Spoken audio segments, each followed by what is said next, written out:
আমাদের সাথে প্রাইভেট সম্মিলিত বেসরকারি বিশ্ববিদ্যালয়ের সাথে মহানগরের আহ্বায়ক ইব্রাহিম মুন্নার সাথে একাত্মতা প্রকাশ করছে। তারও আমাদের সাথে আমাদের বাসভবনে তারও কথা হলো যে বৈষম্যের ব্যানারে বৈষম্য করা যাবে না। যে এই যে সংগঠনগুলো রান করছে সব দাবি কেন্দ্রিক করছে।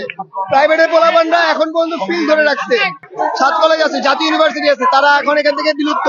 আমরা চাই সবাইকে নিয়ে সমন্বয় করে একটি নতুন রাজনৈতিক দল গঠন করা হোক। না, এই ঢাবি ভিত্তিক পাবলিক ভিত্তিক একটা সিন্ডিকেট কমিটি আমরা করতে দিব না। সাবেক সমন্বয়কদের নিয়ে আত্মপ্রকাশ করেছে নতুন ছাত্র সংগঠন গণতান্ত্রিক ছাত্র সংসদ। সংগঠনটির কেন্দ্রীয় আহ্বায়ক হয়েছেন আবু বাকের মজুমদার।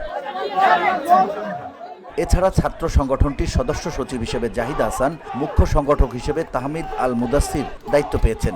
আর সংগঠনের মুখপাত্র হয়েছেন আশরাফা খাতুন। তো এখানে যে কমিটিটা দেওয়া হয়েছে সেটা সম্পূর্ণ একটা ঢাবি সিন্ডিকেট ভিত্তিক কমিটি হয়ে গেছে। এটার প্রতিবাদের জন্য আমরা এখন এখানে স্লোগান দিচ্ছি। আমাদের আপনারা ভালো করে জানেন যে 18 জুলাই প্রাইভেট ইউনিভার্সিটি শিক্ষার্থীদের গণঅভ্যুত্থানে একটা বড় অংশ ছিল। ধুলো ময়লা ও ক্ষতিকর ধূলিকণা থেকে নিমিষেই মুক্তি দেয় চৌধুরী এয়ার পিউরিফায়ার। এর শক্তিশালী সাকশন ঘরের কোনায় কোনায় লুকিয়ে থাকা সকল ধুলা টেনে ফিল্টার করে এবং বের করে আনে নির্মল ও স্বাস্থ্যকর হাওয়া। যার কারণে এই গণঅভ্যুত্থানটা একটা ভালো রূপ নেয়। আপনারা দেখেন যে ঢাকার ভিতরে পাবলিক ইউনিভার্সিটি মাত্র ঢাকা ইউনিভার্সিটি এবং জগন্নাথ ইউনিভার্সিটি, আর ঢাকার সারা অঞ্চলে প্রাইভেট ইউনিভার্সিটির একটা অনেক পরিমাণে বিশাল একটা ছাত্র সমাজ রয়েছে।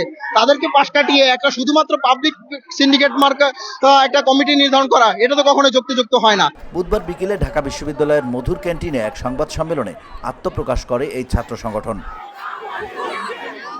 VOD Bangla news desk.